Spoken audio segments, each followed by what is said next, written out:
क्या सरकार युवाओं के भविष्य को लेकर गंभीर है?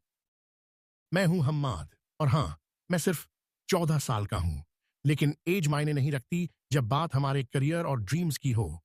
आज हम खुलकर बात करेंगे एजुकेशन, जॉब्स, करप्शन, पॉलिटिक्स और सरकार की पॉलिसीज पर।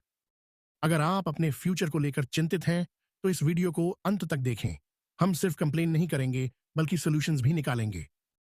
भारत में सरकारी स्कूलों में टीचर्स की भारी कमी है।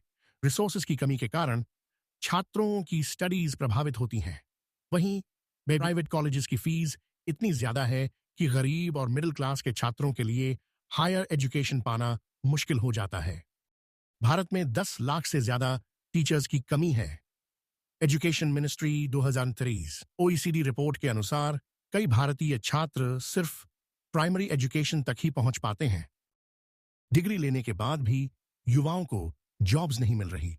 सरकारी जॉब्स की रिक्रूटमेंट प्रोसेस ईयर्स तक अटकी रहती हैं और जब होती भी हैं तो सीट्स बहुत कम होती हैं।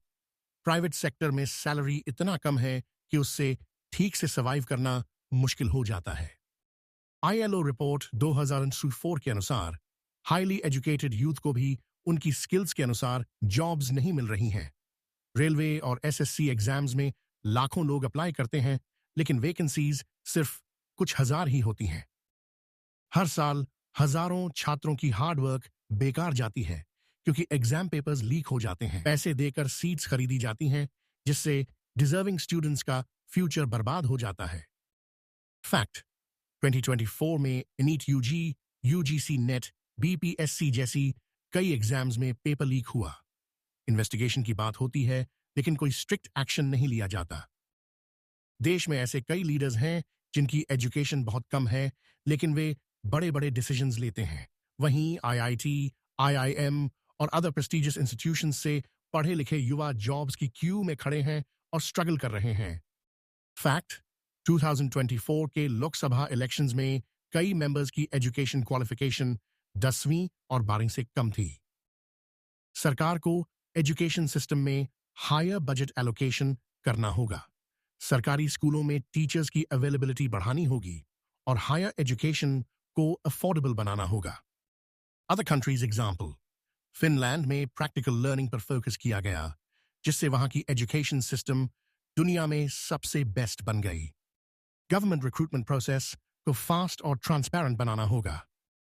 स्टार्टअप्स और यंग एंटरप्रेन्योर्स को फाइनेंशियल सपोर्ट देना होगा। इंटर्नशिप्स और इंडस्ट्री एक्सपीरियंस को मैंडेटोरी करना होगा। Other countries example, जर्मनी में वोकेशनल ट्रेनिंग और अप्रेंटिसशिप प्रोग्राम से अनएम्प्लॉयमेंट रेट को लो किया गया। परीक्षाओं को कंप्लीटली डिजिटल और सिक्योर बनाया जाए। ब्लॉकचेन और एआई जैसी मॉडर्न टेक्नोलॉजीज का उपयोग हो। स्ट्रिक्ट पनिशमेंट लागू। Other countries example, एस्टोनिया ने ब्लॉकचेन टेक्नोलॉजी से एजुकेशन सिस्टम को सिक्योर किया। इलेक्शन कैंडिडेट्स के लिए मिनिमम एजुकेशनल क्वालिफिकेशन तय की जाए। गवर्नमेंट पोजीशंस पर हाईली क्वालिफाइड प्रोफेशनल्स को प्रायोरिटी दी जाए। Other countries example, USA, Germany और जापान में गवर्नमेंट पोजीशंस पर हाईली एजुकेटेड प्रोफेशनल्स होते हैं, जिससे पॉलिसीज ज्यादा इफेक्टिव होती हैं। इंस्पायरिंग और जोश से बोलें। दोस्तों, सवाल उठाना हमारा राइट है। अगर सरकार हमारे फ्यूचर की चिंता नहीं कर रही, तो हमें उन्हें बताना होगा कि युवा सिर्फ वोट बैंक नहीं है, हमारा भी एक फ्यूचर है। अब आपका एक छोटा सा काम फ्रेंडली टोन में। अगर आपको भी लगता है कि युवाओं के राइट्स की वॉइस उठनी चाहिए, तो इस वीडियो को लाइक, शेयर और कमेंट जरूर करें। कमेंट करें आपकी सबसे बड़ी चिंता क्या है। और हां, चैनल को सब्सक्राइब करना ना भूलें